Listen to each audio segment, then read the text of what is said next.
Bueno, entonces vamos a continuar el capítulo anterior donde estamos estudiando el orden de un grupo. Recuérdense que si G es un grupo, el orden lo vamos a denotar entre barras, o sea, colocamos el grupo entre barras y ese es exactamente el número de elementos en el conjunto C, en el conjunto G. O sea que el orden de un grupo es el número de elementos que tiene el grupo. Decimos que el grupo es finito si el orden es finito. De lo contrario, decimos que el grupo es infinito. Entonces, ese es uno de los conceptos que estamos discutiendo en la clase anterior, lo que es el orden de un grupo. Y al mismo tiempo definimos lo que era el orden de un elemento del grupo. Entonces, si G es un grupo y A es un elemento del grupo, entonces el orden del elemento A, que también lo denotamos entre barras, pero no hay peligro de confusión porque aquí estamos hablando de un elemento, mientras que aquí estamos hablando del grupo. Entonces, el orden de un elemento es el entero positivo más pequeño que satisface la propiedad de que A a la n sea la identidad. Si, asumiendo que tal n existe, en ese caso decimos que A tiene orden finito. Si tal n no existe, entonces el elemento tiene orden infinito. Entonces nosotros ya esto lo discutimos bastante el martes pasado. Vimos ejemplos tanto de orden de varios grupos, como también calculamos los órdenes de elementos de distintos grupos en la clase anterior, ¿no? Entonces, vamos a comenzar con un resultado que es interesante. Fíjense lo que dice. O sea, si yo tengo un grupo y un elemento del grupo y tomamos I y J, dos enteros, entonces pueden pasar dos casos, ¿no? Si digamos que cada vez que yo tomo un elemento del grupo, o bien tiene orden infinito o bien tiene orden finito. En el primer caso, si el elemento tiene orden infinito, entonces la única forma que dos potencias sean iguales es que los IJ sean iguales. Esto, en otras palabras, lo que quiere decir es que si un elemento de un grupo tiene orden infinito, entonces las potencias son todas diferentes a medida que varían los enteros, ¿de acuerdo? Es decir, que la única forma de que dos potencias sean iguales es que I sea igual a J. O sea, que cada vez que I sea distinto de J, entonces a la I es distinto de J. Esa es la primera parte del teorema. En el caso de que el orden sea finito, entonces vamos a tener un mundo de posibilidades. O sea, yo puedo tener que a la I sea igual a la J y que I sea distinto de J. De hecho, esto va a ocurrir exactamente cuando I sea congruente con J módulo N. Entonces, eso es lo que vamos a ver, ¿no? Digamos que hay dos posibilidades para un elemento de un grupo, o tiene orden infinito o tiene orden finito. Entonces, vamos a mirar la demostración acá.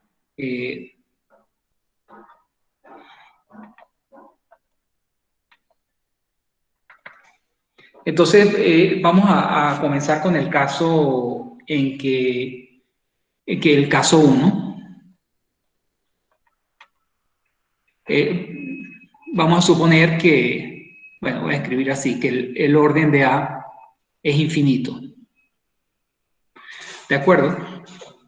Y entonces, claro, vamos a suponer que A elevado a la I es igual a elevado a la J. Vamos a suponer que el elemento A tiene orden infinito y que A la I es igual a la IJ, donde I y J son números enteros. Entonces, lo que quiero demostrar es que necesariamente I tiene que ser igual a J. Vamos por el absurdo, ¿no? Supongamos que... No, pero ahí puede multiplicar por el inverso. ¿Perdón? Perdón, profe. Multiplica por el inverso de A a la J, le quedaría A a la I menos J, que debe ser igual a la identidad. Y como el orden es infinito, a la I menos J debe ser igual a 0, entonces deben ser iguales. Exactamente, eso es exactamente, muy bien, eso es exactamente la idea de la demostración, ¿no? Es decir, supongamos que I sea distinto de J. ¿De acuerdo? O sea, podemos sin pérdida de generalidad suponer que I es estrictamente mayor que J. Entonces, ¿qué va a pasar? Bueno, esto es por la cancelación. Uno va a tener que E va a ser igual a la I menos J, ¿de acuerdo? Eso lo ven claro, digamos que lo pueden ver por cancelación o lo pueden ver simplemente como, fíjense que A a la I menos J, ¿verdad? Eso lo pueden escribir como A a la I multiplicado por A a la J inverso, ¿no? ¿Cierto? Es lo mismo. Pero como A a la I es igual a la J, entonces, ¿qué tenemos? Que esto es lo mismo que A a la J multiplicado por a la J. Y claro, ese es un elemento por su inverso es la identidad, ¿no? Digamos que es otra forma de verlo, ¿no? O también lo puedes ver por la ley de cancelación. Claro, para la ley de cancelación, pues tienes que suponer que alguno es mayor que el otro o igual para poder cancelar y saber de qué lado queda la potencia, ¿no? En todo caso, al tener, esto es lo importante, ¿no? Y esto siempre ocurre, ¿no? Independientemente de que el orden sea finito o no, es que si yo tengo potencias de A a la I igual a la J, eso me va a implicar que A a la I menos J va a ser igual a la identidad. Pero fíjense que I es mayor que J, estoy suponiendo que I es mayor que J, y por lo tanto I menos J es un entero mayor que 0. Es un entero mayor que 0 y satisface que A a la I menos J es igual a la identidad. Pero esto es una contradicción, ¿no? ¿Por qué? Porque el orden de A es infinito. Que el orden de A sea infinito, ya sabemos que significa que no existe ningún entero positivo tal que A elevado a esa potencia sea la identidad. Por lo tanto, esto es una contradicción. Esto es una contradicción y por lo tanto llegamos a que I tiene que, por lo tanto, I tiene que ser igual a J. Entonces, es muy importante que quede claro esto, ¿no? Digamos que si un elemento tiene orden infinito, entonces potencias para que sean iguales, la única forma es que los exponentes sean iguales. Claro, es un sí, solo sí, la otra implicación es inmediata, ¿no? Si es igual a J, obviamente a la I es igual a la J, ¿no? Este era el caso interesante, ¿no? Entonces, vamos ahora a discutir Profe, disculpe, Dime. me repite, por favor lo de la contradicción. Ok, vamos a ver, sí. Gracias.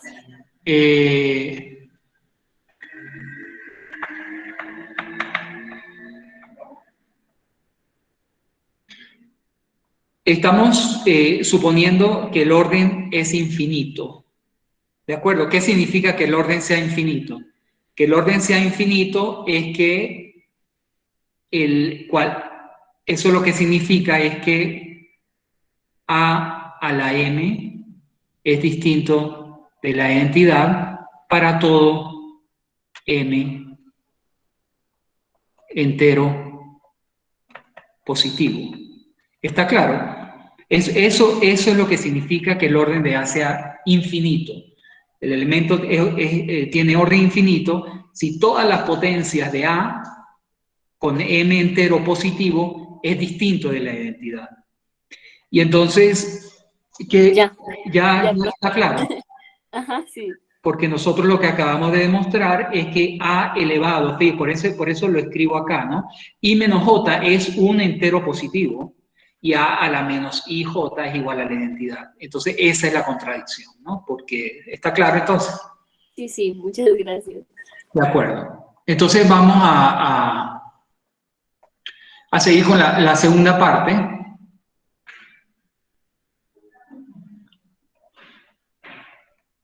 Supongamos que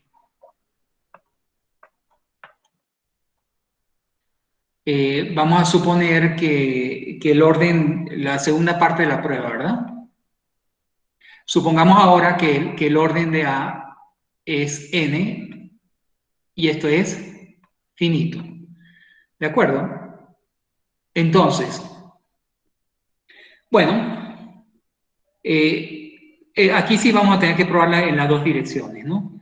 Vamos a suponer primero que A a la I es igual a la J, y entonces, por la misma razón de antes, tenemos que E va a ser igual a la I menos J, ¿de acuerdo? Es exactamente el mismo argumento.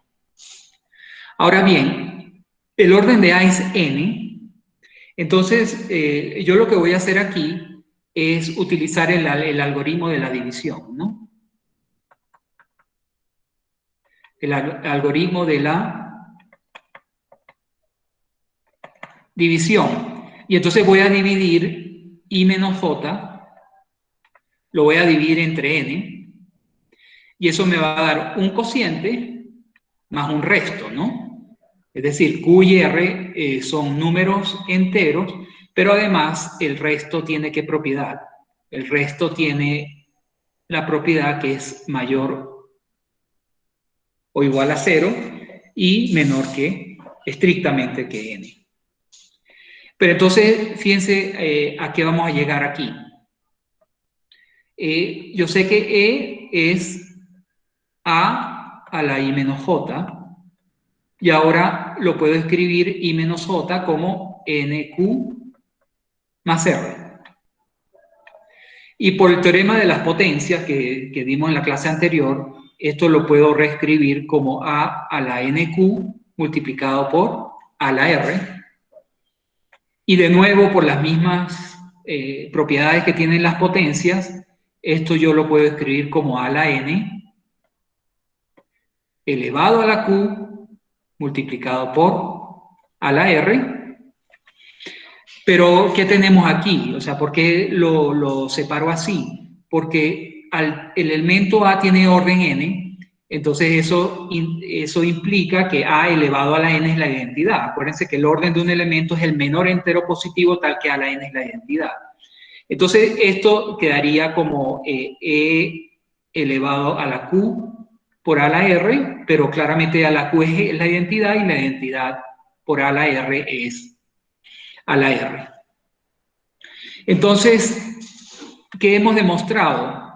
Que si A la I es igual a la J, y dividiendo I menos J por el orden de A, entonces tenemos que A la R es igual a la identidad. Pero fíjense que R es estrictamente menor que N. R es estrictamente menor que N y N es el orden del elemento A. Entonces, ¿cuál es la única forma de que A la R sea igual a la identidad? Para no entrar en contradicción. La única forma que eso sea posible es que R sea igual a 0. R tiene que ser igual a 0. ¿Por qué? Porque si R fuera estrictamente mayor que 0, entraríamos en una contradicción con el orden de A, porque habría un entero positivo R menor que el orden tal que A la R es la identidad. Y eso no puede ser porque el orden de A es precisamente el menor entero positivo. Entonces, esto implica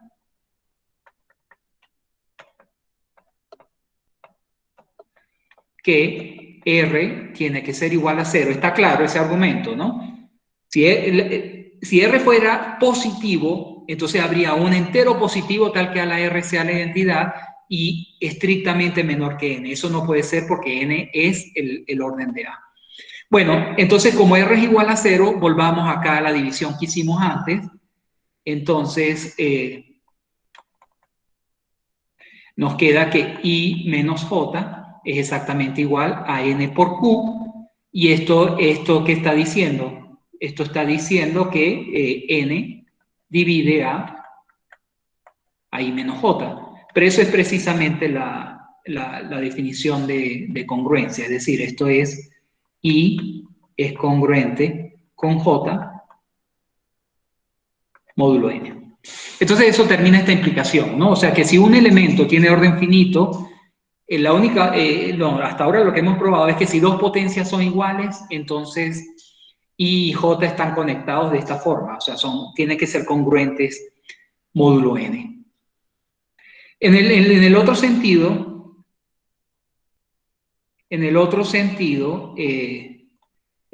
supongamos que I es congruente con J módulo N. Eso quiere decir que N divide a I menos J, es decir, que I menos J va a ser igual a NK para K un número entero, ¿de acuerdo?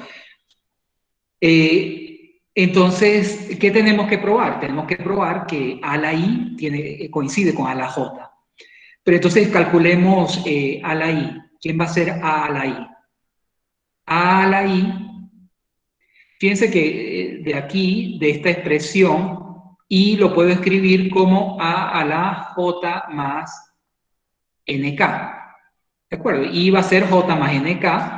Y ahora, otra vez, por las leyes de la potencia, por el teorema que vimos, esto lo puedo separar como A a la J por A a la NK. Y esto es lo mismo otra vez que A a la J, y lo puedo reescribir como A a la N por A a la K. ¿Y dónde estamos ahora? Pues en la misma situación. N es el orden de A, por lo tanto, A la N es la identidad, y esto va a ser igual a la J. Entonces, esta implicación es más rápida. Si I y J son congruentes, entonces podemos probar que A la I tiene que ser igual a la J.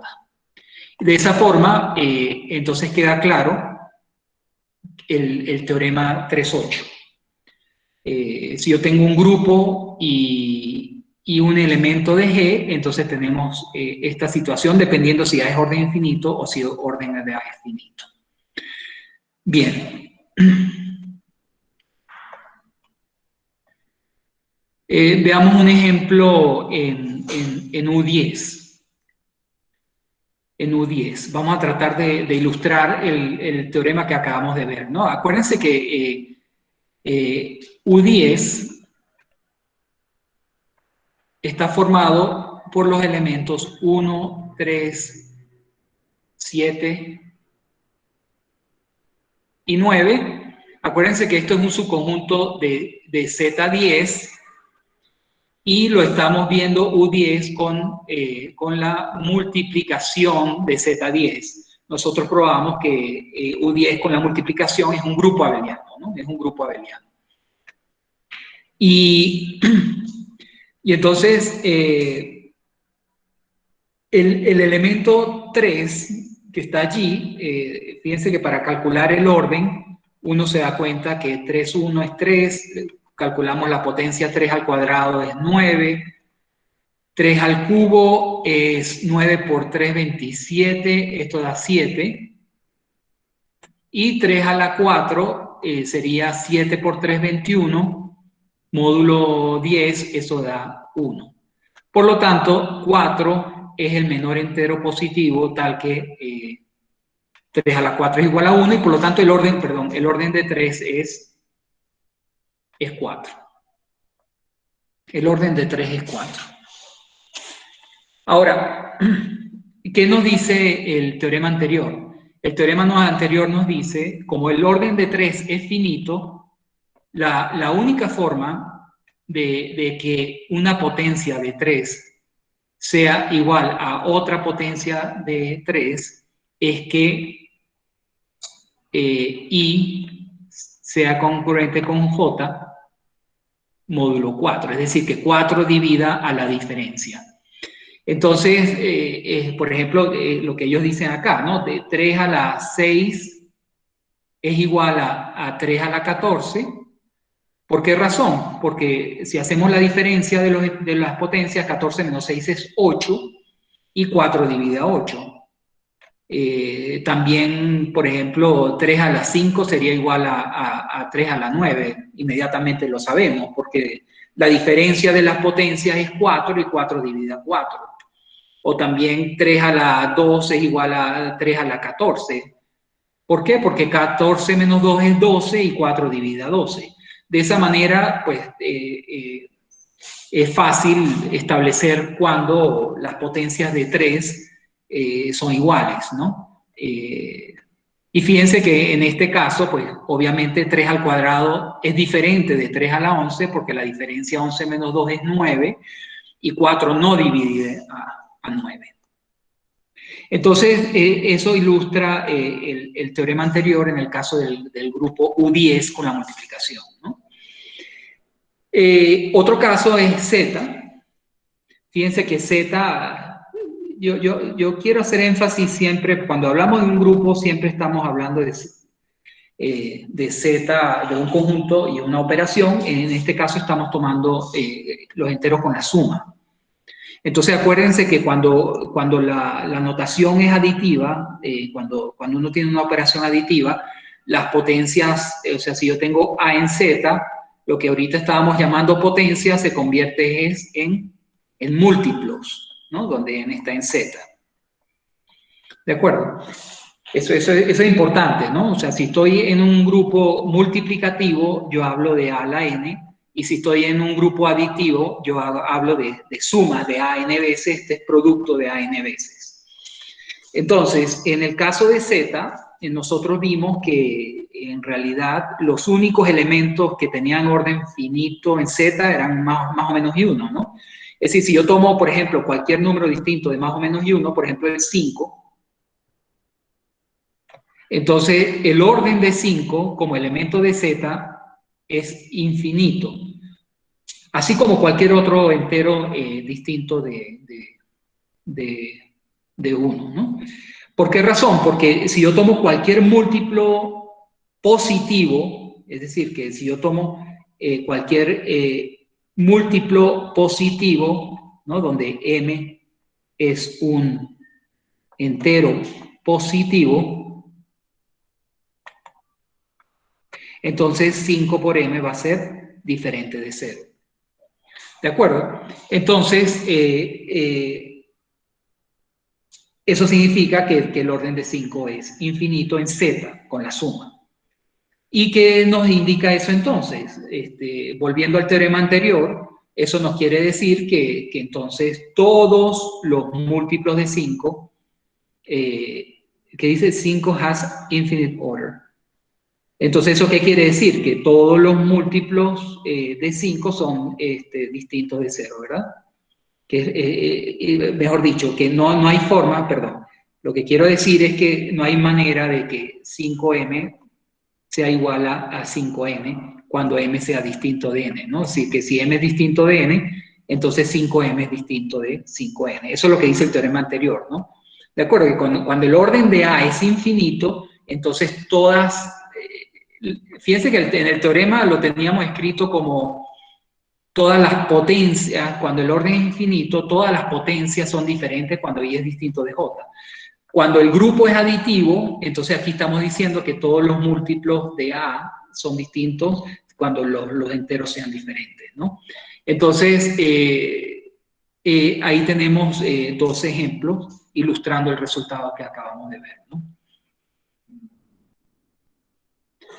Como corolario, podemos ver el siguiente, y es que si uno tiene G un grupo y A un elemento del grupo de orden finito, entonces para cualquier entero I, A la I es la identidad, sí, solo si N divide a I, y la segunda parte es muy importante, ¿no? fíjense que la segunda parte dice, acuérdense bajo estas condiciones, o sea, si yo tengo un elemento del grupo de orden finito, entonces la segunda parte me dice exactamente cómo calcular el orden de cualquier potencia del elemento A, que eso no es trivial en principio, ¿no? Es decir, yo puedo tener el orden de A que es n, pero la pregunta sería ¿cuál es el orden de una potencia de A, ¿no? ¿Cuál es el orden de una potencia de A? Y entonces este resultado me dice que para calcular yo el orden de una potencia de A, entonces lo que hace es tomar la división de n dividido entre el máximo común divisor de I y n, es decir, de la potencia y del orden de A. Entonces, veamos por qué esto es cierto. 1. ¿Qué es lo que tenemos que probar? Que si A la I es la identidad, entonces n divide a I. Y eso yo creo que se ve claro que es consecuencia de lo anterior, ¿no? Porque si A la I es la identidad, fíjense que la identidad la pueden expresar como A elevado a la 0. Entonces, lo que estamos diciendo es que A la I es igual a A a la 0. Como el orden de A es n finito, entonces, por el teorema anterior,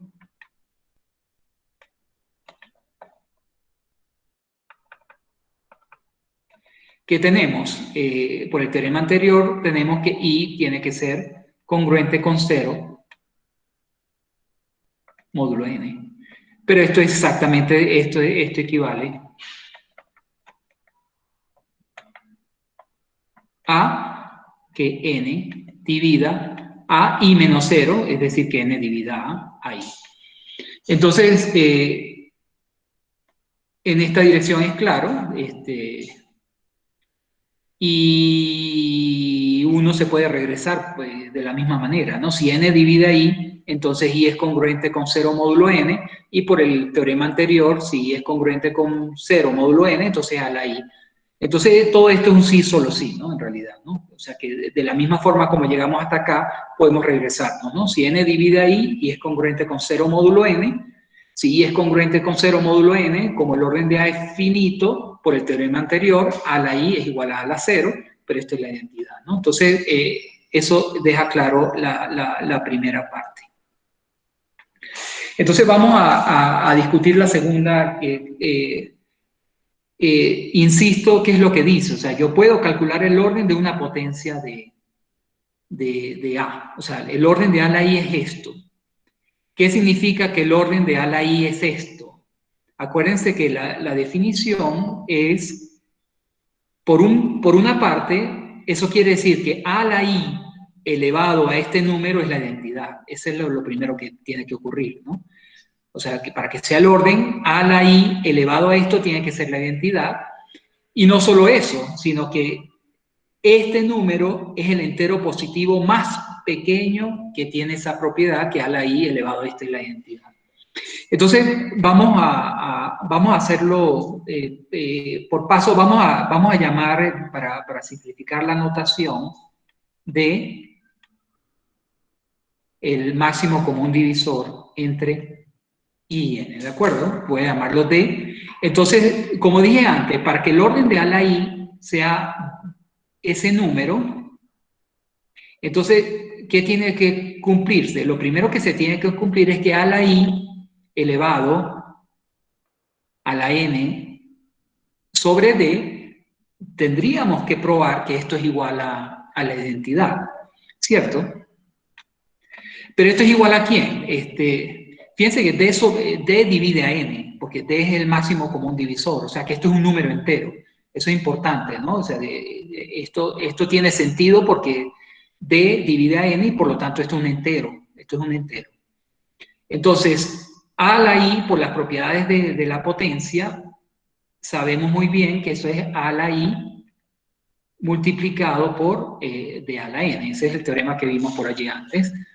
Y ahora, aquí lo que es interesante es darse cuenta que n también divide a I. Claro, porque, perdón, ¿qué es lo que quiero decir acá? Lo que quiero decir es que lo escribí aquí mal, perdón, por eso me equivoqué. Esto es n sobre d, ¿no?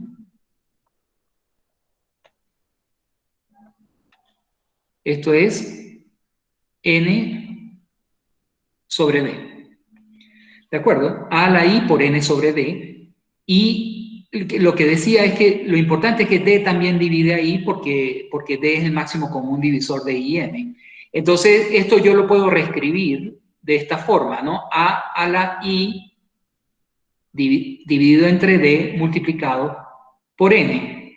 Esto tiene sentido otra vez porque i sobre d es un entero. ¿De acuerdo? Para yo hablar de potencias, acuérdense que eso está solamente definido ahora para números enteros.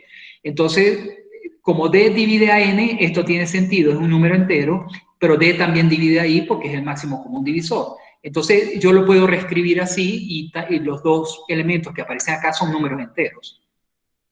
Pero esto que tiene la ventaja ahora de que yo lo puedo reescribir ahora como a a la n elevado a la i dividido entre d. Y al escribirlo así, como el orden de A es n, entonces esto es la identidad, ¿no? Entonces, ¿qué demuestra esta primera parte? Bueno, que efectivamente este número, que es n sobre d, tiene la propiedad que a a la i elevado a ese número es la identidad. Esa es la primera parte que uno tiene que probar. Ahora, pero eso no es suficiente, ¿no? Acuérdense que el orden, aquí el orden es el menor entero positivo que tiene esa propiedad. Entonces, por eso vamos a suponer que J es un entero positivo tal que a a la i elevado a la j es igual a la identidad. Yo voy a suponer j es un entero positivo, que a la i a la j es igual a la identidad. Entonces, ¿qué es lo que yo quiero probar? Yo quiero probar que el cociente n sobre d es más pequeño que j. Eso es lo que tendría que probar, ¿no? Ahora bien, si a la i j es la identidad, entonces, de nuevo por el teorema de la potencia, a la, vamos a poner aquí, a la i j es igual a la identidad. Acuérdense que esto es a la 0. Entonces, de aquí pues concluimos que entonces, como tiene orden finito, si dos potencias son iguales, entonces n tiene que dividir la diferencia, es decir, que n divide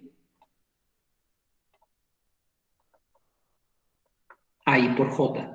¿De acuerdo? N tiene que dividir a i por j.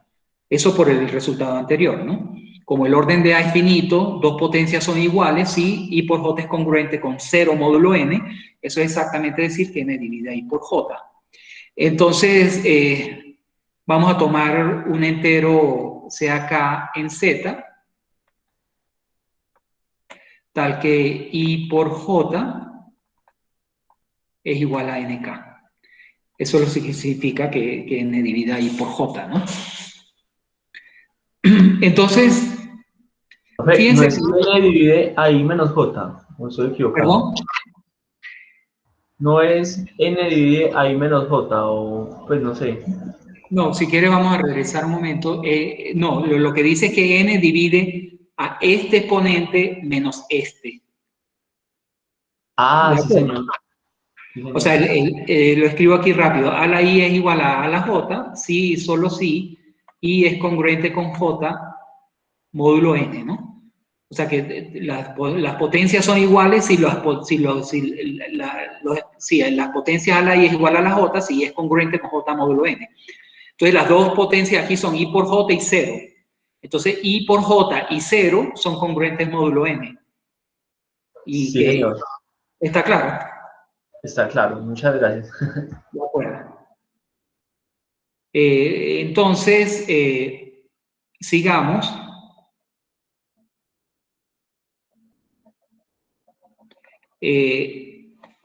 Entonces, n tiene que dividir a i por j. Y si n divide a i por j, significa que existe un entero tal que i por j es igual a nk. Ahora, aquí hay que observar lo siguiente. D es un divisor común de i y n. O sea, D divide a i y D divide a n.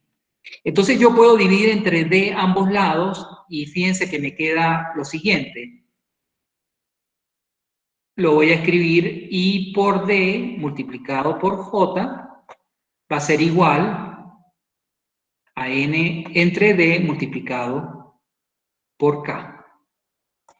¿Cierto? O sea, como i por j es igual a nk, yo puedo dividir en ambos lados por D, pero lo importante es que D divide a i, por lo tanto, esto que está acá es un entero y esto que está acá es un entero, porque D, repito, es el máximo común divisor de i y n.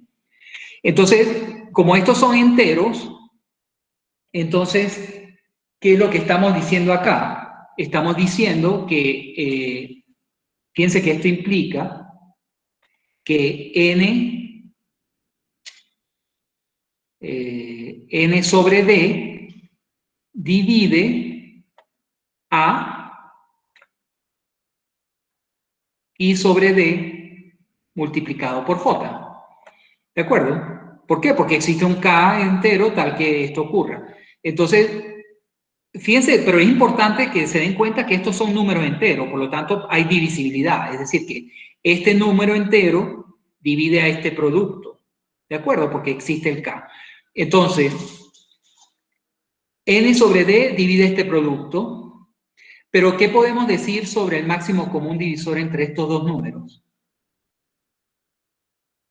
Fíjense que si d es el máximo común divisor entre i y n, y lo voy a escribir acá.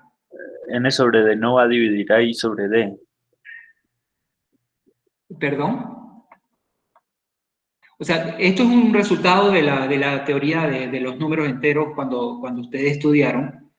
O sea, si D es el máximo común divisor entre I y N, entonces, ¿quién es el máximo común divisor de entre ID y ND? 1. 1, ¿se acuerdan? Esto es 1. O sea, si D es el máximo común divisor entre estos dos, al yo dividir los dos entre el máximo común divisor, entonces ellos son primos relativos.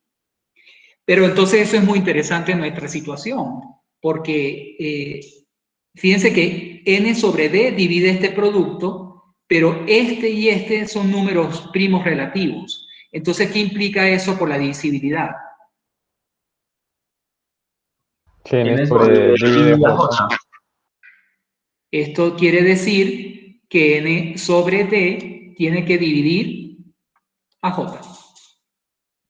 ¿De acuerdo? Eso era lo que decía teoremas de esos que vieron antes, que si A divide a B por C y A y B son primos relativos, entonces A tiene que dividir a C. Eso lo estudiaron en cursos anteriores, ¿no? Cuando estudiaron los números enteros. Entonces, esa es la situación. Justamente estos dos son primos relativos, por lo tanto ND tiene que dividir a J. Pero fíjense que si n sobre d divide a j, en particular, j tiene que ser mayor o igual que n sobre d. Y eso es justamente lo que queríamos probar, ¿no? Es decir, ¿qué fue lo que probamos?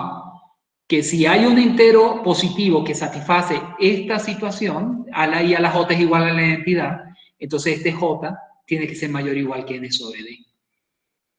Y eso ya termina con la demostración, ¿no? Porque ahora sí podemos concluir que el orden de A a la I es exactamente N sobre D. Entonces está clara la demostración. Esto es muy útil, repito, para calcular el orden de un elemento de un grupo, ¿no? Vamos a ver un ejemplo acá, otra vez en U10. Nosotros vimos que en U10, el orden de 3 era 4. ¿Cierto? El orden de 3 es igual a 4. Entonces, la pregunta es, por ejemplo, si yo quiero calcular el orden de 3 a la 14. Entonces, ¿qué acabamos de demostrar? Que eso va a ser igual al orden de 3, que es 4, sobre el máximo común divisor entre 4 y la potencia. Fíjense que eso es 4. ¿Cuál es el máximo común divisor entre 4 y 14? Pareciera que es 2, ¿verdad? 2. Y esto es igual a 2. Por lo tanto, fíjense que sin mucha dificultad pudimos calcular el orden del elemento 3 a la 14. 3 a la 14 es 2. Eso quiere decir que este número es el menor entero positivo tal que 3 a la 14 al cuadrado es la identidad. ¿De acuerdo? Por ejemplo, no sé, en U10 o por ejemplo, ¿cuál es el orden de 3 a la 6? El orden de 3 a la 6, entonces sería el orden de 3, que es 4, sobre el máximo común divisor entre 4 y la potencia 6, y eso es 4 dividido de nuevo entre... El máximo común divisor aquí vuelve a ser 2, y esto es 2 también, ¿no? Si toman un primo relativo con 4, por ejemplo, el orden de 3 a la 5, esto sería 4 sobre 4, 5, y esto es 4 sobre 1, y este es 4. O sea que el orden de 3 a la 5 es 4. Entonces, está claro cómo se puede, a través de este resultado, calcular el orden de cualquier potencia, siempre y cuando conozcan el orden del elemento, ¿no? O sea, repito, lo que establecía era que si uno tiene el orden de A finito, si el orden de un elemento es finito, entonces el orden de cualquier potencia va a ser n sobre el máximo común. Así de simple, ¿no? Entonces, sabiendo el orden de un elemento, ustedes pueden calcular en realidad el orden de cualquier potencia de ese elemento, pero muy fácilmente a través del resultado que acabamos de demostrar. Bien.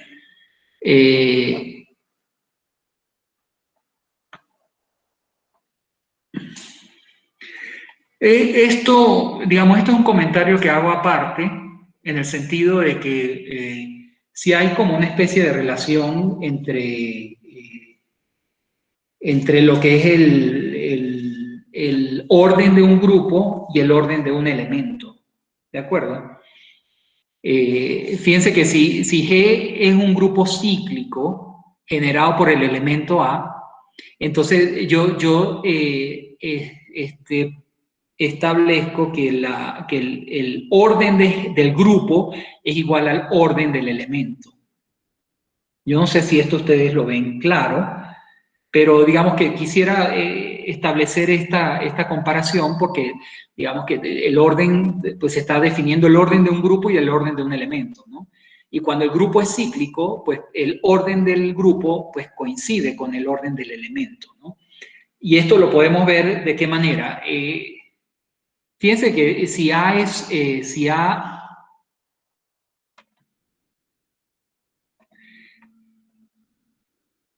A tiene orden infinito, ¿qué significa esto? Que todas las potencias de A son distintas, ¿no? Acuérdense que G sea igual a el grupo cíclico generado por A, quiere decir que todos los elementos de G son potencias de A, donde M es un entero positivo. ¿Okay? Entonces, que G sea un grupo cíclico significa que todos los elementos de G son potencias de A. Ahora, si el orden de A es infinito, ¿eso qué quiere decir? Esto quiere decir que si M es distinto de N, entonces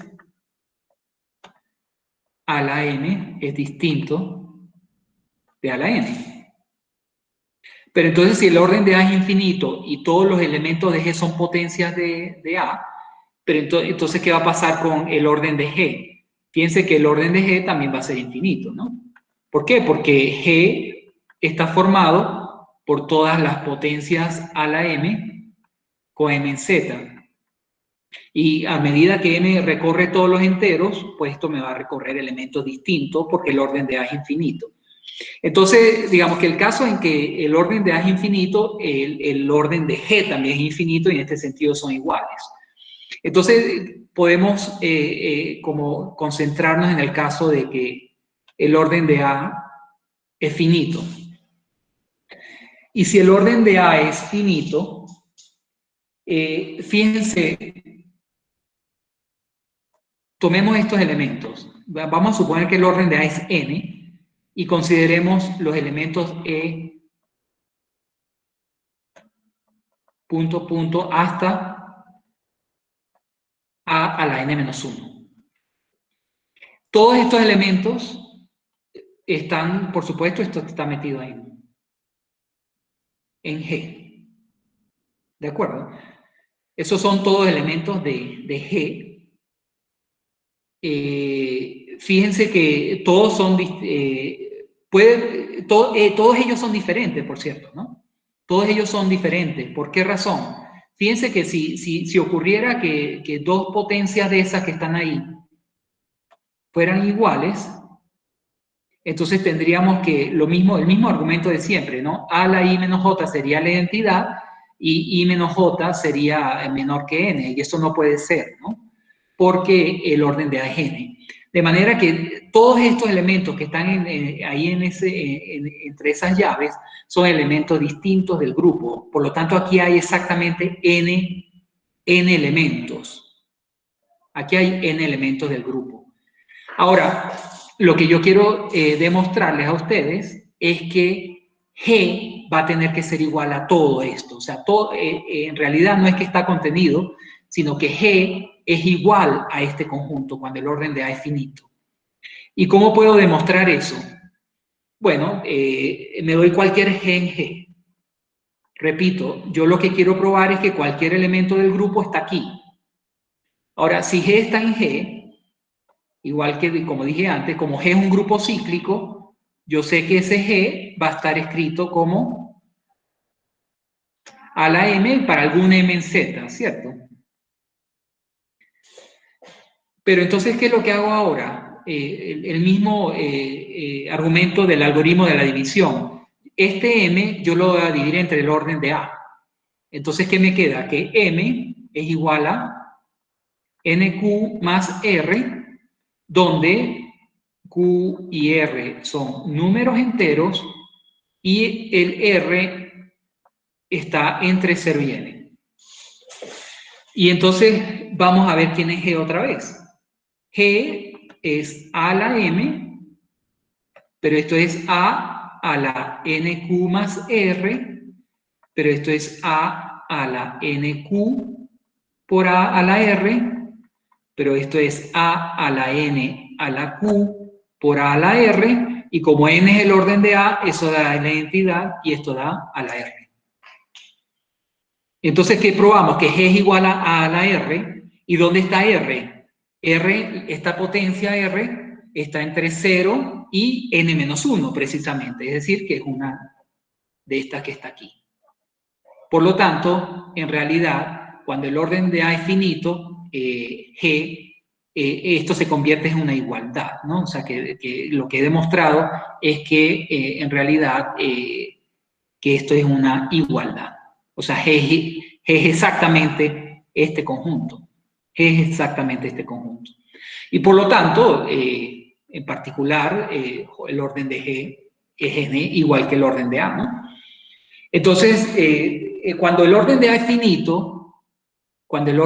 finito, el grupo cíclico generado por A es precisamente el orden de A, ¿no? Esto ocurre, o sea, el número de elementos que tiene el grupo es exactamente el orden del elemento de A.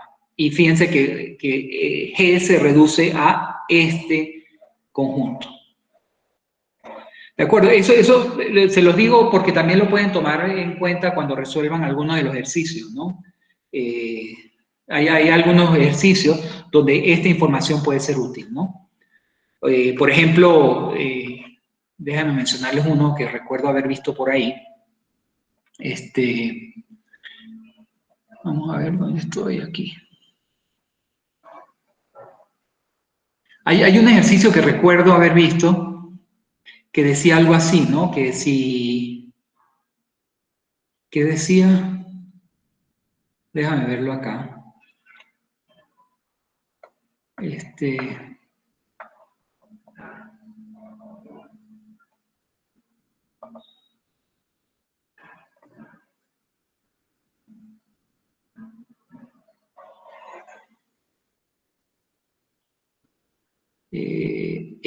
ejercicio, el 325, que dice que si G es un grupo cíclico de orden 20, encuentre las potencias de A al cubo, a la 12 y a la 15. Entonces, si es un grupo cíclico, ¿qué es lo que está diciendo? Fíjense que G es un grupo cíclico y que el orden de G es igual a 20. Entonces calculen A a la 3, A la 12 y A la 15, ¿no? Entonces fíjense que si G es un grupo generado por el A, entonces lo que acabo de ver es que si G es un grupo cíclico y G tiene 20 elementos, entonces el orden de A también es 20. A eso me refiero, ¿no? Nosotros probamos que si G es un grupo cíclico, el orden de G coincide con el orden del elemento generador del grupo. Entonces, el orden de A es igual a 20. Pero si el orden de A es igual a 20, pues entonces yo puedo calcular esto fácilmente, ¿no? Por el teorema que acabo de ver, ¿no? Entonces, ¿quién sería el orden de A a la 3? ¿Quién sería el orden de A a la 3 en este caso? Pues sería el orden de A, que es 20, sobre el máximo común divisor entre 20 y 3. Esto es 20, el máximo común divisor entre 20 y 3, creo que estos son primos relativos, y entonces el orden de A a la 3 es 20. El orden de A a la 12 sería el orden de A sobre el máximo común divisor entre 12 y 3, pero ¿está bien esto? ¿12 y 3? Ah, No, sí, no. sí. Está mal aquí. Es 23, ¿verdad? 20 y 12, ¿no? Sí, perdón. Estoy como distraído hoy. Ajá. El orden de esto sería entre 20 y 12, y el máximo común divisor entre 20 y 12 será 4, ¿verdad? Yo creo. Sí. Creo que es más grande que divida ambos. Y entonces se dan cuenta lo fácil que es calcular el orden de cualquier potencia una vez que uno sabe el orden del elemento, ¿no? Pero entonces le hago ese comentario, digamos que para resolver este problema uno tiene que tener claro que cuando el grupo es cíclico, el orden del grupo coincide con el orden del elemento. Eso es importante allí para ok. De acuerdo, entonces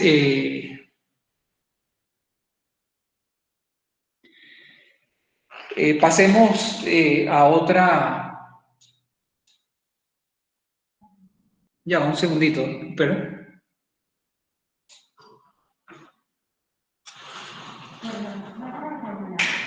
No, ahorita voy a terminar la clase.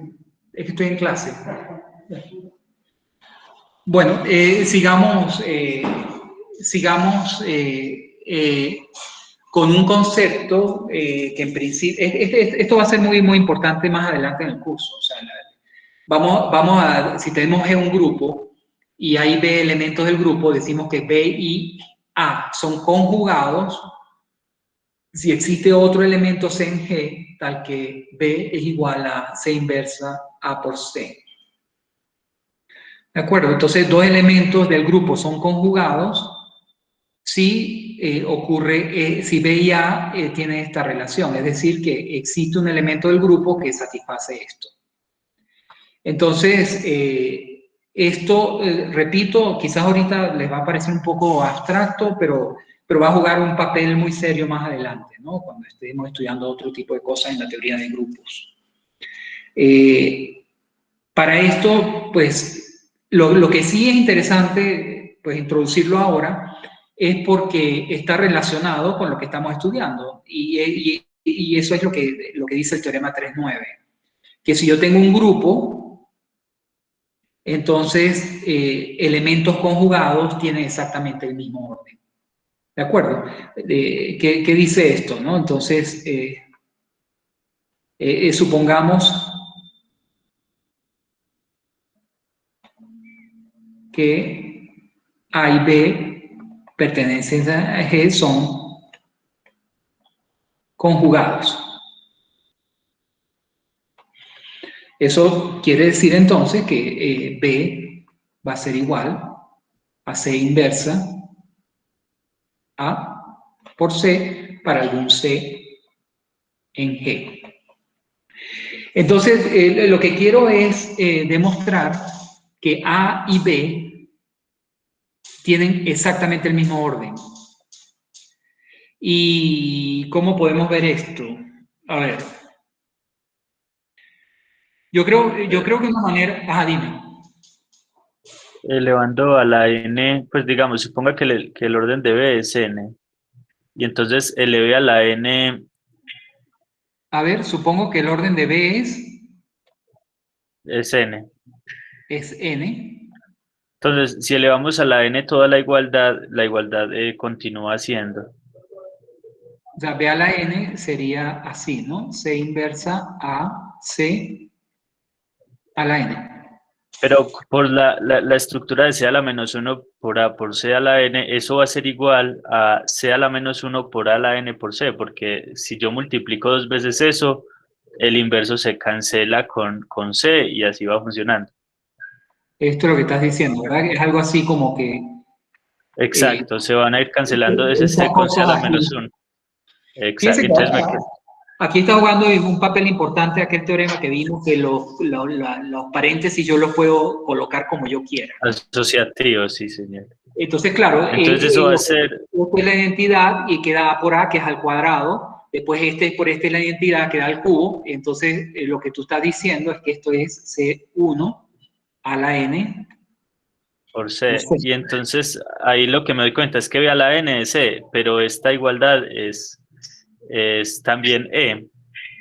B a la n es E. Esto es igual, esto es la identidad porque n es el orden de B. Sí, y si a la menos 1 por A a la n por C es C, entonces yo cancelo esos Exactamente, C. ¿no? De aquí me queda que el orden de A es menor o igual que el orden de B, y similar con el otro caso, si el orden de A es n, similar. Exactamente, o sea que lo que llegamos fue a esto fue lo que tú probaste. Ahora multiplico por C a la izquierda y por C inversa a la derecha, y entonces del lado izquierdo me sigue quedando la identidad, y del lado derecho me va a quedar a la n, ¿verdad? Eso es lo que estamos diciendo, que de aquí yo concluyo que a la n es la identidad. Y por lo tanto, si a la n es la identidad, quiere decir que el orden de A es menor o igual que n, ¿no? Porque uno sabe que el orden es el menor entero positivo que satisface que el orden es la identidad. Si a la n es la identidad, el orden tiene que ser menor o igual que n. Y ahora repiten el argumento, pero para A, ¿no? ¿De acuerdo? Entonces concluyen que el orden de A tiene que ser igual al orden de B. ¿Estamos claros? Entonces, repito, esto en este momento, digamos que el concepto de conjugado, pues no creo que lo vayamos a ver por un rato. Más adelante sí va a ser importante, porque esto establece una relación de equivalencia sobre el grupo, ¿no? Esto establece una relación de equivalencia sobre el grupo. Y cuando eso establece una relación de equivalencia sobre el grupo, fíjense que pasa un poco como la relación de congruencia, ¿no? O sea, ustedes se acuerdan, o eso no lo hemos visto, ¿no? No, bueno, lo han visto en Z, ¿no? Pero en Z, ustedes vieron que esto que está acá define una relación de equivalencia sobre Z, y eso me llevó a una partición de Z en clases de equivalencia, ¿no? Y eso fue lo que me dio, esto dio lugar a los ZN, ¿no?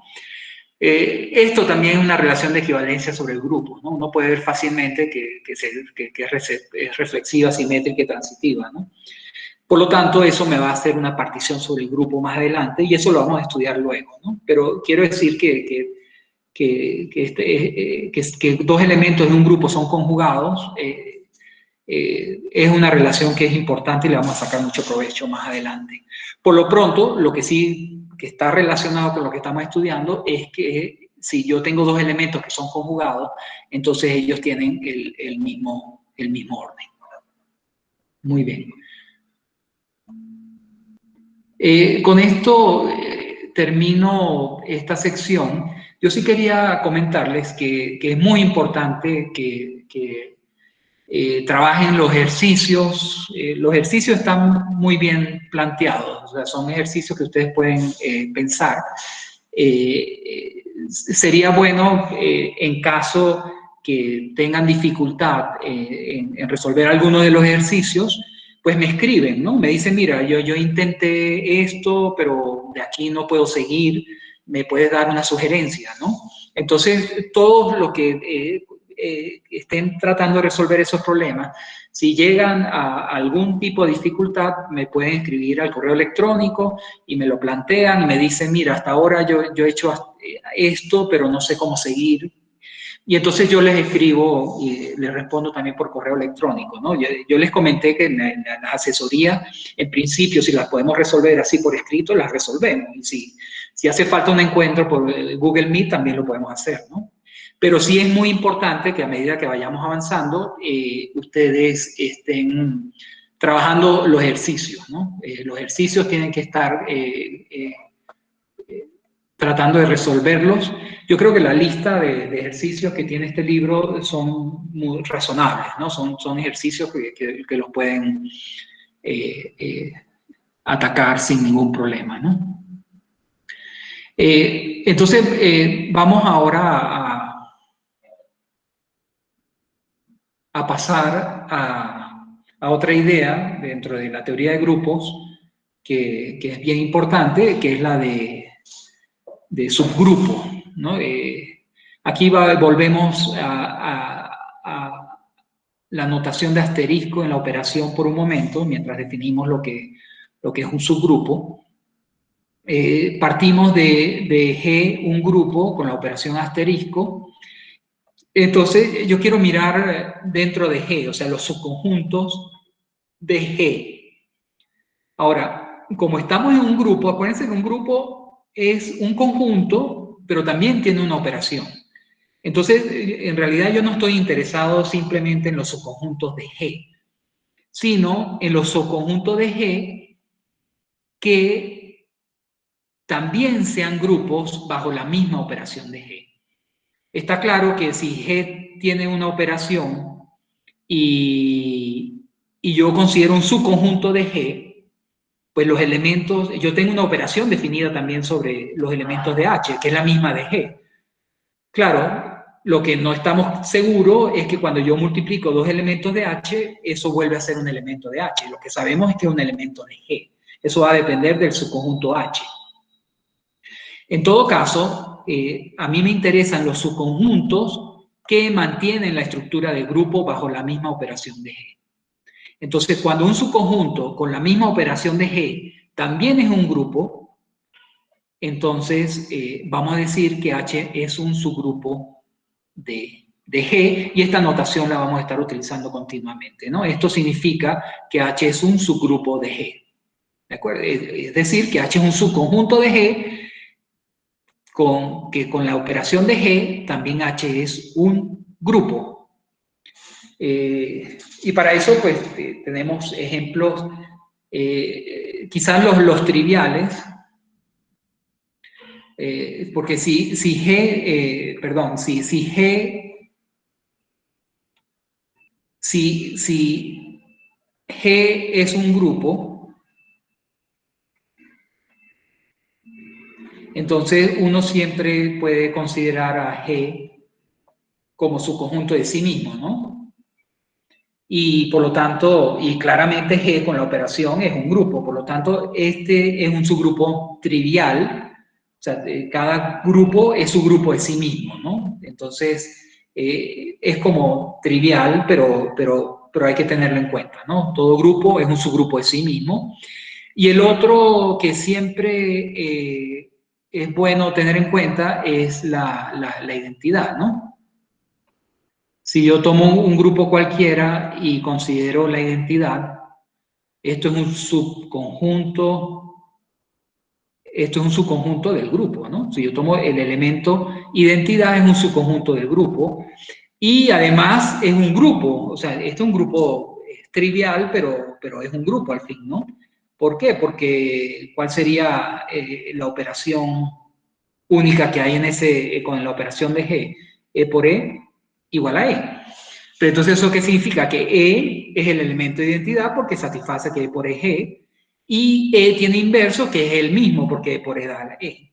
Es asociativo, obviamente, entonces, y es cerrada. Por lo tanto, si yo tengo cualquier grupo y yo considero el subconjunto formado por el elemento de la identidad, entonces es un subconjunto de G que es un grupo con la operación de G. Por lo tanto, ese también puedo escribir así con propiedad, que esto es un subgrupo de G. Entonces, estos son como los dos subgrupos triviales, ¿no? Es decir, todo G y el formado por solo la identidad, ¿no? Son los casos extremos de subgrupos, ¿no? Cualquiera otro diferente, bueno, mejor dicho, no cualquiera diferente, sino los subgrupos propios de G son los subgrupos que son distintos a G. De manera que la identidad pues, es un subgrupo propio. A no ser que el grupo G sea la identidad, ¿no? En ese caso, pero digamos, si G es un grupo distinto de la identidad, entonces un subgrupo propio de G es un subgrupo distinto a G. ¿De acuerdo? Tenemos otro ejemplo ya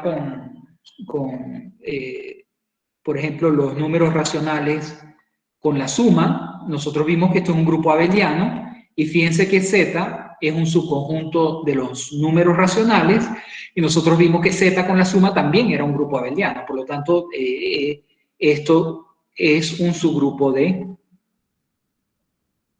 los números racionales.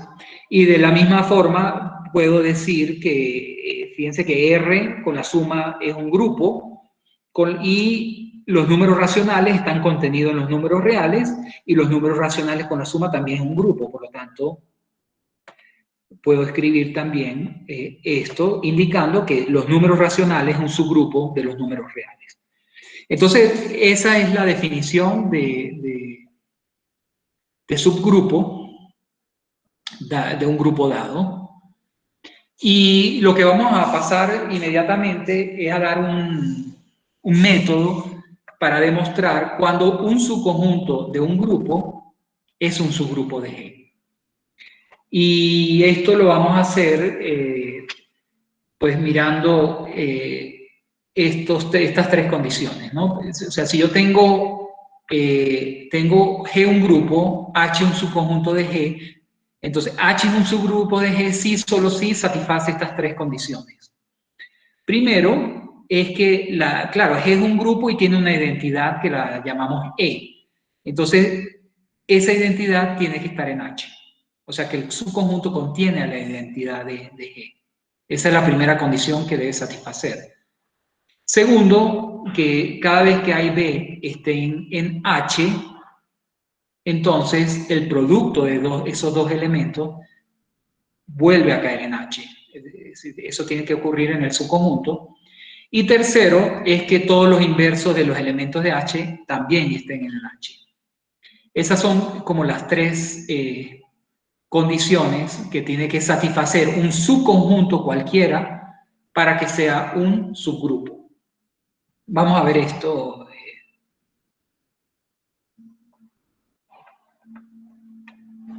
Vamos a ver por qué. Supongamos que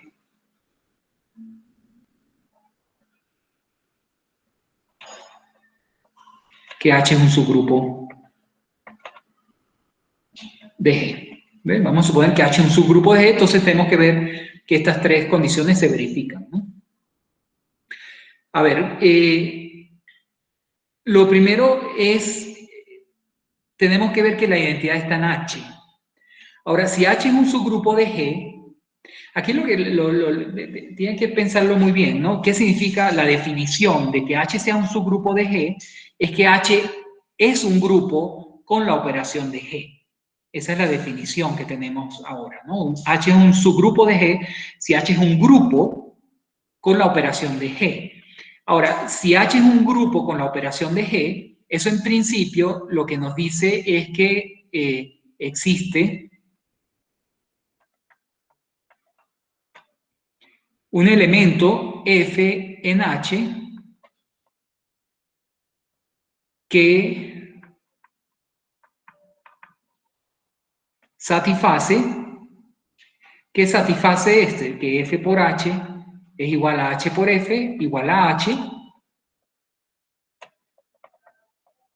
para todo H en H, ¿no? Eso es lo que significa que H sea un grupo con la operación. Hay un elemento que es el elemento de identidad de H. Ahora, yo lo que voy a ver es que ese elemento, que es la identidad en H, coincide con la identidad de G, y por lo tanto va a estar por lo tanto E va a estar en H. Y eso lo puedo ver de qué manera. Fíjense qué podemos decir de este producto. F por F, ¿cuánto es? Como F está en H, pues sabemos que esto va a dar F. Ahora, si multiplicamos E por F, claro, esto es un elemento de G, es la identidad de G, y como es la identidad de G, yo sé que E por F va a ser igual a F para todo elemento del grupo, en particular para este F que está en H. Entonces, E por F es F porque es la identidad del grupo, y F por F es F porque F es la identidad en H. Pero entonces, de estas dos relaciones que sacamos, que F por F es igual a E por F, y estamos en un grupo, y al estar en un grupo, la ley de cancelación por cualquiera de los dos lados es válida, ¿no? Entonces, por la ley de cancelación, concluimos que en realidad F es igual a E. Y por lo tanto, E está en H. ¿De acuerdo? Aquí yo puedo cancelar y entonces me queda que F es igual a E. Entonces, ¿qué fue lo...? Fíjense que, repito, esto es importante, es una sutileza que hay que... La definición que H sea un subgrupo de G es que H sea un grupo con la operación de G. Ahora, que sea un grupo con la operación de G, eso lo que está diciendo es que existe un elemento de identidad. Ahora, en principio ese no tiene por qué ser E, que es la identidad del grupo, pero demostramos que sí, demostramos que la identidad de H como grupo tiene que coincidir con la identidad E del grupo. Entonces, eso es lo primero que queda claro, ¿no? ¿Qué más tendríamos que probar? Que si A y B están en H, el producto de ellos dos está en H. Pero claro, eso se cumple, esto prueba 1. 2 se cumple porque esa es la definición de grupo, ¿no? Como H es un grupo, si A y B está en H, entonces A por B está en H. Eso es por la clausura, ¿no? Porque H es un grupo.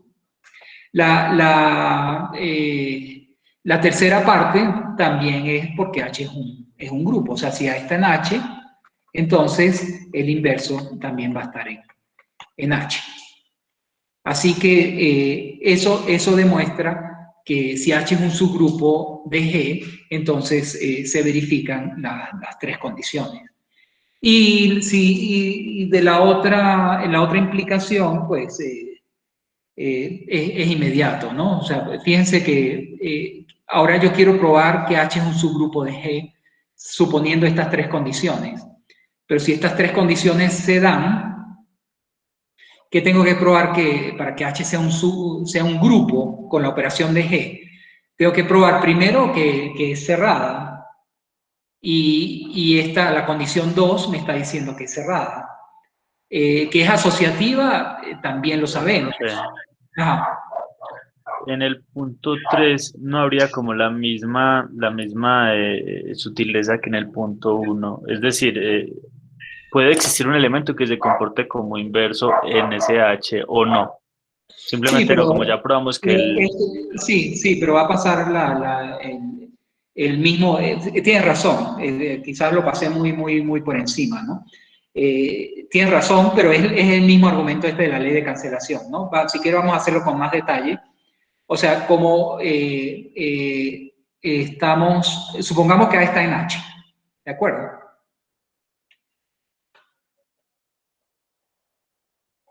Supongamos que A está en H.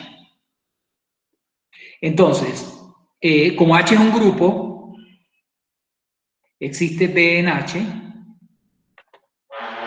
tal que A por B es igual a B por A, igual a la identidad, que ya sé que es la misma, ya probé que es G, ¿no? Pero yo también sé que A tiene inverso en G, que el inverso es A inverso, ¿no? Ese ya sabemos que es único en G. Pero entonces, ¿qué concluimos de acá? De que A por B es igual a A por A inverso, y entonces cancelamos, y entonces ese B es A inverso, ¿no? Y por lo tanto está en H, ¿no? ¿De acuerdo? O sea, es exactamente el mismo, es importante la observación que tú acabas de hacer, ¿no? En realidad no es trivial, porque si yo me doy un elemento de en H, lo que estamos suponiendo es que H tiene estructura de grupo, por lo tanto yo sé que en H, o sea, existe un B en H que satisface esta propiedad, ¿no? Eso significa que H sea un grupo, ¿no? Que todo elemento tiene un inverso y está en H, ¿no? Pero como yo sé que A está en G y A tiene un inverso en G, A por A inverso es igual a E. ¿De acuerdo? Pero entonces, de nuevo, va a ocurrir que A por B tiene que ser igual a A por A inverso, porque ambos son la identidad.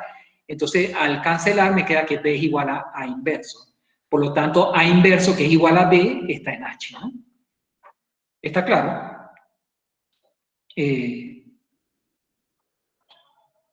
¿Está claro, no? Sí, señor. Me parece muy importante esa observación, ¿no? Porque en realidad yo lo pasé muy por encima, ¿no? Pero es la misma sutileza de la identidad, ¿no? En principio, yo sé que H tiene una identidad, pero yo no puedo decir que sea E, o sea, pero finalmente probamos que tenía que ser E. De la misma forma, yo tengo que probar que si A está en H, el inverso está en H, pero si H es grupo, yo lo que sé es que existe un inverso en H, pero resulta que ese inverso coincide con el A inverso y por lo tanto está en H. Bien, entonces esto nos da como un criterio para decidir cuándo un subconjunto de un grupo dado es también tiene estructura de grupo, es decir, cuando un subconjunto es un subgrupo, ¿no? Y aquí tenemos un ejemplo, ¿no? De nuevo, Z con la suma, esto es un grupo, y voy a considerar, estos son los múltiplos de 2, ¿no? No sé si ya hablamos de esta notación, pero son los 2m con m variando en Z, son todos los múltiplos de 2, y esto efectivamente es un subconjunto de Z. Entonces la pregunta es si 2Z, los números pares, forman un subgrupo de Z. Y para eso, pues tenemos el criterio 1, que es lo primero que tenemos que probar, que la identidad está, fíjense que la identidad de Z con la suma es 0. Esta es la identidad. Y 0, pues es 2 por 0, está en... Entonces esa era la primera condición, ¿verdad? Que si, para que sea un subgrupo, el elemento de identidad del grupo tiene que estar en el subconjunto, que es 2z, y eso ocurre, 0 está en 2z. Segundo, tendríamos que asegurarnos que si tengo dos elementos en el conjunto 2z, entonces quiero probar que la suma de esos dos elementos también cae en 2z, ¿no? Entonces yo puedo escribir A como 2K y B como 2P, donde K y P son números enteros. Entonces quiero verificar que la suma vuelve a ser un elemento de 2z, pero esto es lo mismo que 2K más 2P, y esto es 2K más P. Claro, K y P son enteros, por lo tanto K más P también es un entero, y por lo tanto esto pertenece a 2z, y eso prueba la segunda parte, que es cerrada en H, ¿no? O sea, en el subconjunto que estamos tomando acá, que es 2z. Si yo tomo dos elementos en 2z, la suma de los dos elementos vuelve a ser un elemento de 2z. La tercera condición, me doy un A en 2z. Entonces, quiero ver que el inverso, fíjense que el inverso en el teorema que vimos antes está en la notación multiplicativa, o sea, se habla de A inverso A a la menos 1, pero en este caso estamos con un grupo aditivo, entonces el inverso es menos A. Entonces la pregunta es que si A está en 2z, menos A también estará en 2z. Claro, si A está en 2z, A es de la forma 2s con s en z. Entonces, ¿quién es menos A? Menos A sería menos, pero esto es lo mismo que 2 por menos s. Si s es un entero, menos s también es un entero, y por lo tanto esto también está en 2z. Entonces, de esa forma que demostramos que el subconjunto 2z, o sea, los pares, dentro de z cumplen con las tres condiciones del teorema anterior, ¿no? Entonces concluimos que 2z, ahora lo puedo escribir así, es un subgrupo de z y se supone que es con respecto a la suma, ¿no? Entonces, ese ejemplo aclara un poco el resultado anterior, ¿no? Fíjense que hay obviamente subconjuntos que no son subgrupo. Por ejemplo, si en Z toman un subconjunto finito, por ejemplo, el 0, 2 y el 4. Esto es un subconjunto de Z. Ahora, la pregunta, ¿esto será un subgrupo de Z? Fíjense No. que no. ¿Qué es lo que falla? ¿Qué es lo que falla? 2 más 4 no estará. Exactamente. O sea, fíjense que la primera sí, el 0 sigue estando, pero la segunda condición no ocurre. O sea, si yo me doy dos elementos en este subconjunto, la suma no cae necesariamente en ese elemento, en ese conjunto, ¿no? Algunos sí, 2 más 2 cae, 0 más 2, 2. Pero si ustedes suman 2 más 4, por ejemplo, fíjense que 2 más 4 no cae en este conjunto. Por lo tanto, falla la segunda condición, y por lo tanto, este subconjunto de Z no es un subgrupo. ¿De acuerdo? También interesa ver casos donde la cosa falla, ¿no? Entonces, tenemos claro esta situación, y vamos a regresar a nuestro amigo, el subgrupo, bueno, el grupo generado por un elemento, ¿no? Fíjense que si es un grupo, ya es un elemento del grupo, entonces esta definición es muy importante, ¿no? Vamos a definir lo que es el subgrupo cíclico generado por el elemento. Eso lo puedo hacer siempre. O sea, yo tengo un grupo, fijo un elemento del grupo y considero todas las potencias de ese elemento con n recorriendo z. Acuérdense que esta es la notación multiplicativa, ¿no? O sea, si el grupo fuera aditivo, estaría hablando de todos los múltiplos de A, ¿no? Con n variando en z, ¿no? Entonces, estamos definiendo aquí lo que es el subgrupo cíclico generado por un elemento del grupo. Eso lo puedo hacer para cualquier elemento del grupo. O sea, fijo cualquier elemento del grupo y considero el subgrupo cíclico generado por ese elemento. Consiste en todas las potencias de ese elemento, enteras. Entonces, así se define el subgrupo cíclico generado. Y fíjense, por ejemplo, podríamos ver algunos, antes de ver un teorema, quién es en Z con la suma. Por ejemplo, ¿quién sería el 2? Tomo el 2, que es un elemento de Z. Entonces, el subgrupo cíclico generado por 2, repito, aquí la operación es aditiva, entonces no son potencias, sino múltiplos. Entonces, serían elementos de la forma 2 a la n, donde n recorre a z. Y eso es precisamente el que estamos llamando 2z en este momento. Y fíjense que en este caso ya vimos que este era un subgrupo de z, ¿no? Y de la misma forma yo puedo tomar cualquier otro elemento, ¿no? Tomo 7 en z, entonces el subgrupo cíclico generado por 7 va a ser todos los múltiplos de 7 con n recorriendo 7 de z, y eso lo podríamos denotar así, ¿no? Entonces, a eso se refiere, ¿no? El subgrupo cíclico generado por un elemento, en este caso, como la operación es suma, entonces se convierte en múltiplos, ¿no? Si quisiera un caso multiplicativo como el de U10,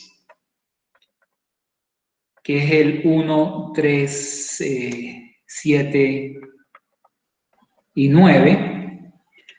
Entonces aquí, pues, pudiéramos tomar habíamos visto quién sería el subgrupo generado por el 3. Serían todas las potencias de 3, pero nosotros vimos que el orden de 3 era 4, ¿verdad? O sea que cuando empezamos a hacer todas esas potencias, o sea, en principio esto es por definición 3 a la i con i variando en z, ¿no? Esa es la definición, ¿no? Con i variando en z. Pero no piensen que esto va a ser infinito, ¿no? De hecho, todos estos están metidos aquí, siempre va a dar uno de estos 4 valores, de manera que esto es finito. Y nosotros vimos que el orden de 3 era 4. En realidad, esas potencias va a dar 1, 3, 7 y 9. ¿De acuerdo? Entonces, ¿qué significa esto? Que el subgrupo cíclico generado por el 3 en U10 es todo U10. Entonces, este sería un ejemplo en el caso multiplicativo, ¿no? O sea, ¿quiénes son?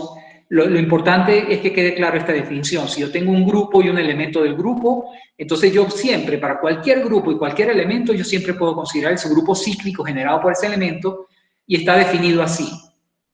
Claro, uno cuando ve esta definición y uno mira a n variando en todo z, pues da la sensación de que esto es un conjunto infinito, pero no lo es, eso no es cierto en general, como lo pueden ver aquí, ¿no?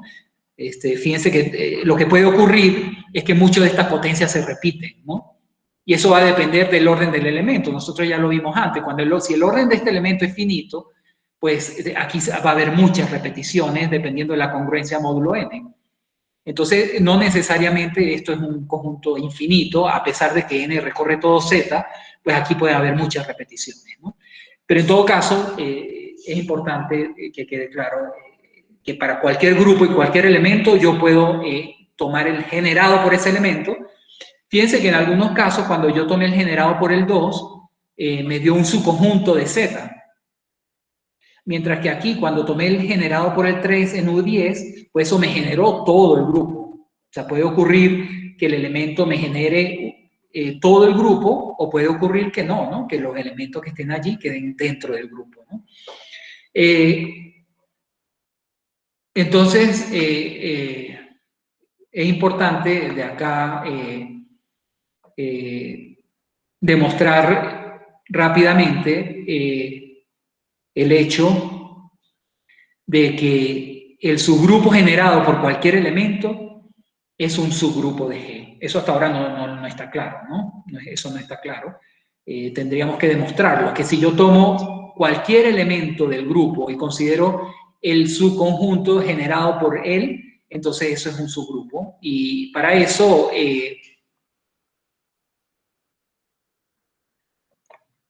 tomo A en G. Acuérdense que el subgrupo generado por A es el a la m con m variando todas las potencias enteras de Z. Entonces, esto claramente es un subconjunto de G, ¿no? Porque si A está en G, estos son productos de elementos de A y eso vuelve a caer en G siempre, porque es cerrada, ¿no? Entonces, es un subconjunto de G. Lo que quiero ver, entonces, en primer lugar, es que la identidad está en este subconjunto. Pero fíjense que la identidad yo la puedo escribir como A a la 0.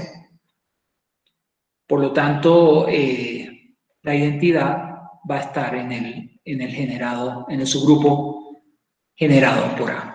Porque A a la 0 es la identidad, es decir, que es uno de estos donde 0 está en Z.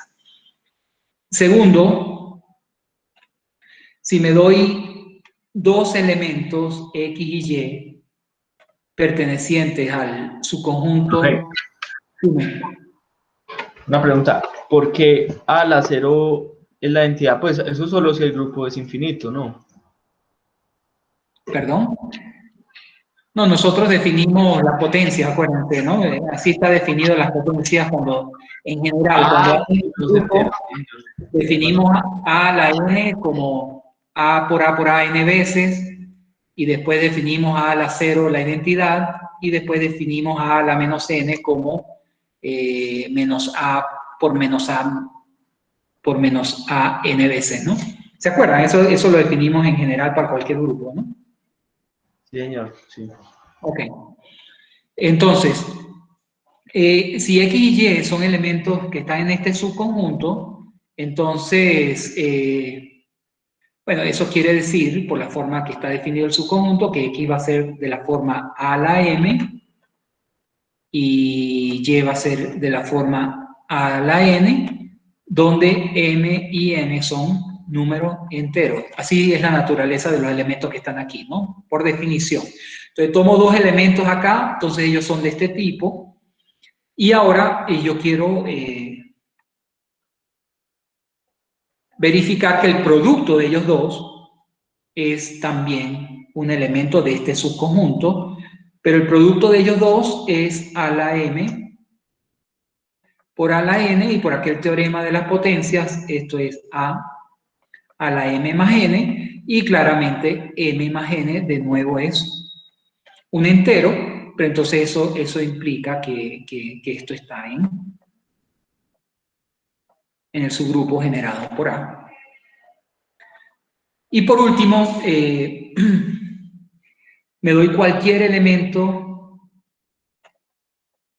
acá, de manera que X yo lo puedo escribir como A a la P con P en Z, y entonces quiero probar que X a la menos 1 también es un elemento de allí, pero esto sería a la P menos 1, pero esto es igual a ¿quién?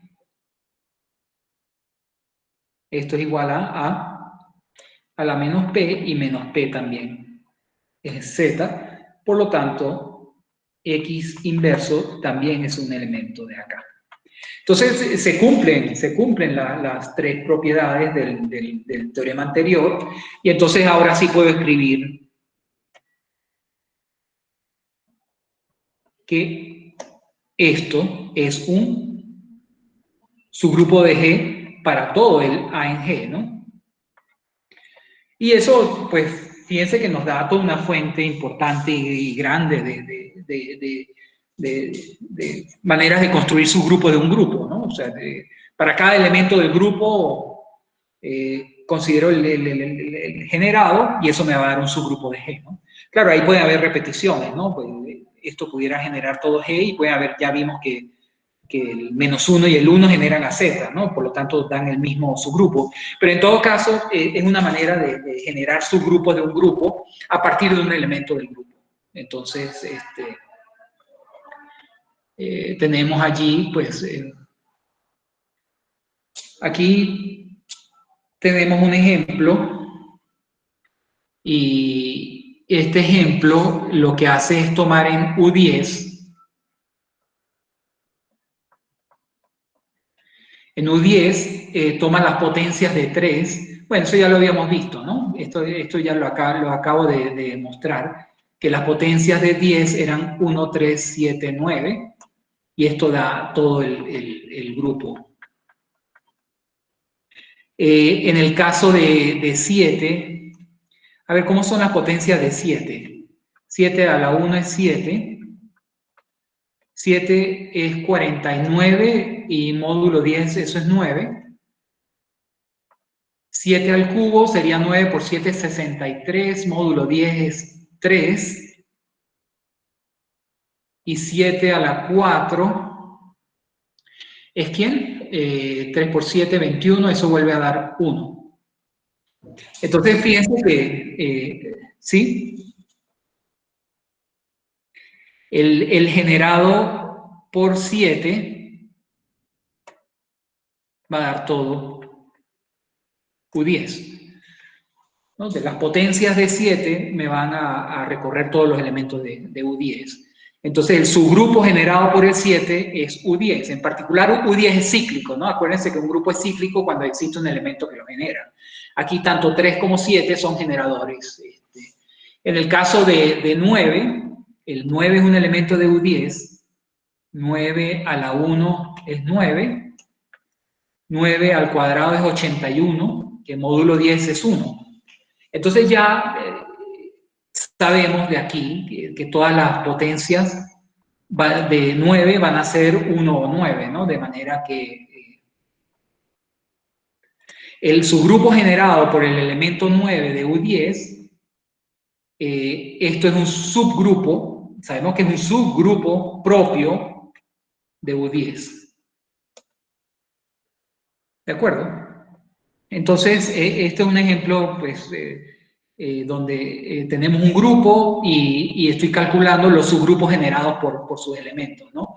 Claramente el subgrupo generado por el 1 pues va a ser solamente el 1, ¿no? Que también es un subgrupo de U10. Entonces, en Z12, veamos en Z12. Es importante, y se lo he dicho varias veces, que primero ubiquen quién es el conjunto y cuál es la operación, ¿no? Sabemos quién es Z12. Z12, pues serían todos los elementos del 0 hasta el 7, 8, 9, 10 y 11. Donde estos son clases y sabemos cómo se suman en Z12. O sea, la suma es módulo 12. Entonces, tomemos aquí algunos elementos. Por ejemplo, el 8, que este ejemplo está basado en el elemento 8. Entonces, tienen que hacer la traducción mental. La operación es suma, por lo tanto, las potencias ahora son múltiplos. Entonces, ¿cuáles van a ser los múltiplos de 8? Entonces, yo voy a tener 8, 1 por 8, que es 8. Después 2 por 8 es módulo 12, es 4. 3 por 8 módulo 12 es 0. Y fíjense que ya llegamos a la identidad. Entonces, a partir de acá se van a estar repitiendo esto. Por lo tanto, el subgrupo generado por el 8 va a ser igual a los elementos 0, 4 y 8. Y eso es un subgrupo de Z12. Es un subgrupo de Z12 porque acuérdense que el subgrupo generado por cualquier elemento es un subgrupo. En este caso, ese subgrupo es 0, 4 y 8 porque vimos los múltiplos de 8 y sería un subgrupo propio de Z12. Si toman el 6, fíjense que los múltiplos de 6 son 6 y ya 2 por 6 ya es 0. Por lo tanto, el subgrupo generado por el 6 estaría formado por el 6, 0 ¿y el qué? Y el 6, ¿no?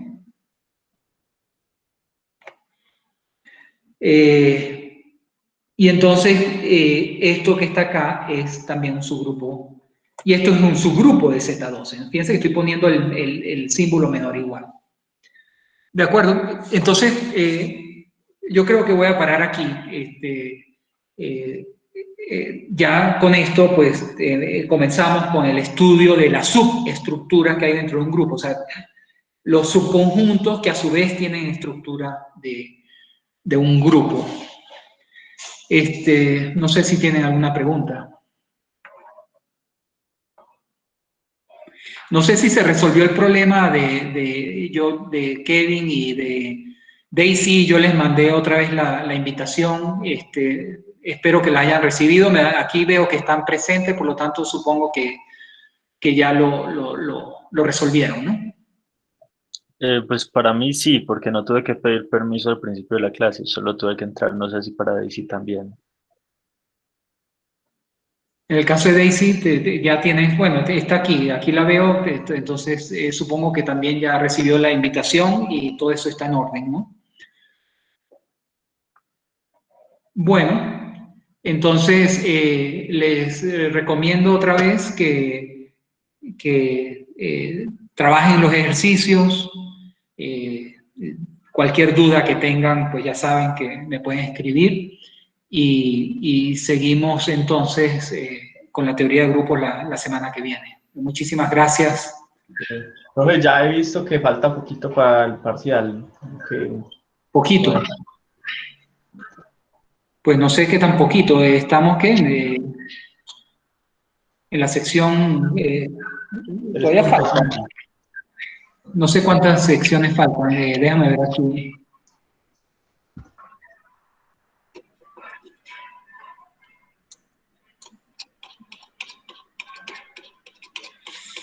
Estamos en subgrupos, ¿no? No, todavía falta, ¿no? Todavía falta terminar subgrupos, después grupos cíclicos y luego el teorema de Lagrange y las clases laterales, ¿no? Sí, todavía falta. De todas maneras, la manera de ir preparándose para el examen es resolviendo los ejercicios. O sea, les doy garantía de que trabajando los ejercicios pues van a salir muy bien si entienden bien cómo resolver los ejercicios y espero que con las clases que estoy dando puedan leer pues fluidamente las secciones del libro, ¿no? Entonces... El libro es muy bueno. Tengo algunas dudas, pero voy a esperar a tener otro, pues siquiera otras para preguntarle. Okay. Sí, me parece muy bien. Escríbeme todo cuando quieras, cualquier duda que tengas. Pero pensaba tener como un grupito de dudas de cada sección, pues va a rayar otras secciones para ya terminarlas. A mirar ese fin de semana, de pronto le escribo, lo molesto. No, al contrario. Todo lo que quieran escribir, todas las dudas, pues encantado, pues intentaré resolverlas, ¿no? Y ya la fecha del examen, pues sí la anunciaremos con tiempo, ¿de acuerdo?